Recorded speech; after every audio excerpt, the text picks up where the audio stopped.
Birkenhead. A ship is taking shape, and when christened she will bear a famous name. That name is to be Mauretania.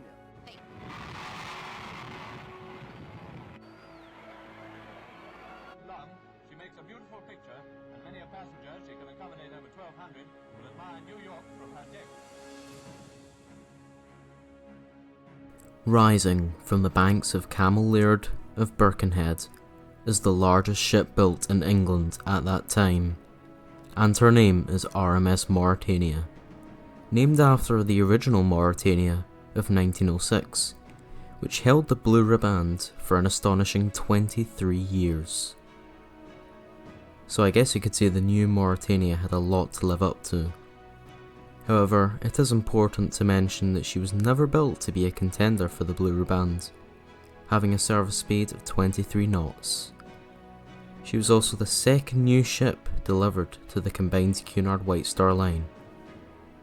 This new medium-sized Cunarder was launched on the 20th of July 1938 by Mary Bates, wife of the Cunard White Star chairman Percy Bates. She stood up and began her speech. This is a red letter day, not only for me, but for Merseyside. The launch of the largest ship that has ever been built in England. I hope that, like her namesake, she may work her way into the affections of all who have to do with her on both sides of the Atlantic. To the ship and all who serve or sail in her, I wish all good fortune. I name you Mauretania.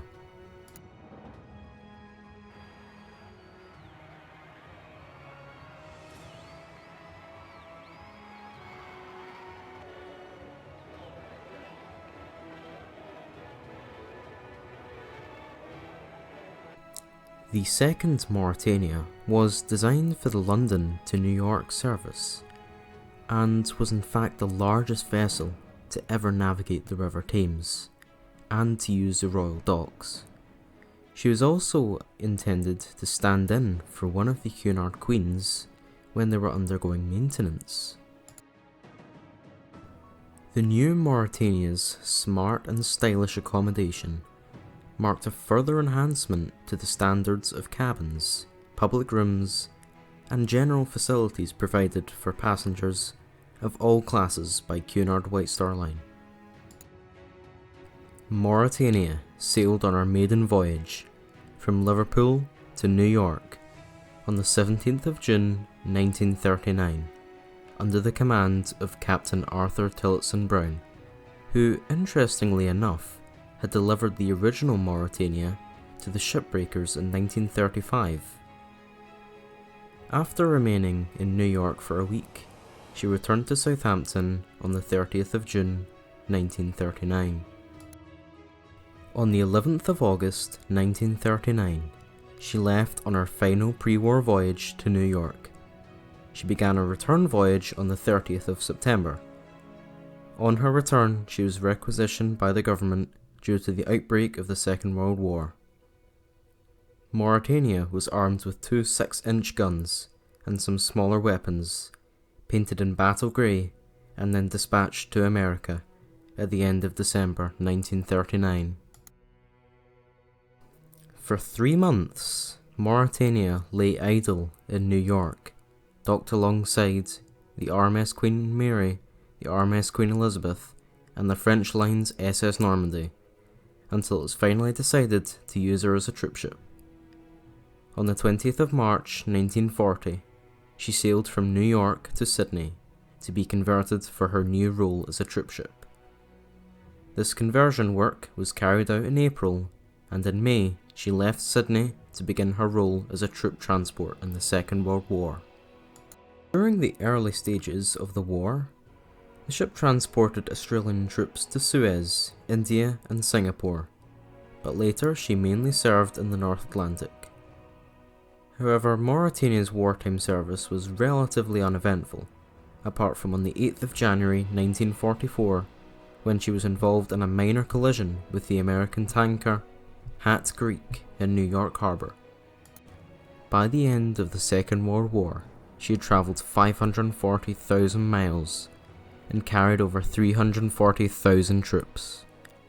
Mauretania was not designed to be an exceptionally fast ship, and during 6 years of war duty, her engines had received little attention, but still achieved a speed of 23.4 knots in 1945. After the war's end, Mauretania made several further voyages repatriating troops. This mainly took the ship to Canada and Singapore. In addition, she made at least one voyage from New Zealand and South Africa to Liverpool. Women and children were crammed 10 to a cabin, in the bunks used by troops, while the men were in dormitories, sleeping in hammocks. On the 2nd of September 1946, she returned to Liverpool and was released from Admiralty service, and immediately went to Gladstone Dock to be refitted so she could return to Cunard White Star service. After a complete overhaul and refurbishment of the interior, Mauretania made her first post-war Atlantic crossing to New York City, departing on the 26th of April 1947.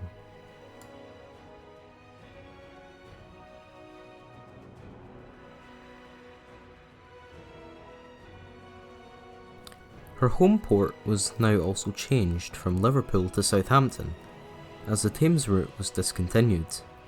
Here she acted as the relief ship for Queen Mary and Queen Elizabeth, standing in when one of them was undergoing maintenance. Later that year, she began to be used as a cruise ship during the winter months to the West Indies and the Caribbean. In 1948, Mauretania was used to return home the Wright brothers' historic first aircraft, the 1903 Wright Flyer, where it had been on loan to the Science Museum since 1928. During the next decade, she served on the Southampton to New York route during the summer months, and operated on cruises from New York during the winter months. When Mauretania was taken in for her annual overhaul at Liverpool in December 1957, the opportunity was taken to fit air conditioning throughout the ship.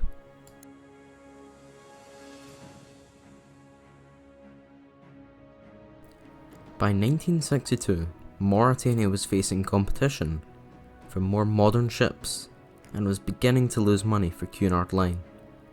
In October 1962, the ship was painted a pale green, like Caronia, the famed green goddess, and the passenger accommodation was adjusted to accommodate 406 first class, 364 cabin class, and 357 tourist class passengers.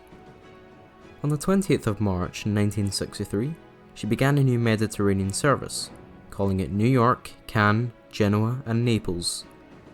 However, this was a failure, and by 1964, she was mainly employed cruising from New York to the West Indies. Mauretania's final voyage was a Mediterranean cruise, which left New York on the 15th of September 1965. It was announced that on her return to Southampton, Mauretania would be withdrawn from service and sold. She arrived at Southampton on the 10th of October 1965, leaving Southampton on the 20th of November for her final voyage. She arrived at the Thos W. Ward's shipbreaking yard in Inverkeithing, Fife, Scotland. She was commanded by Captain John Treasure Jones, who had been her commander since 1962.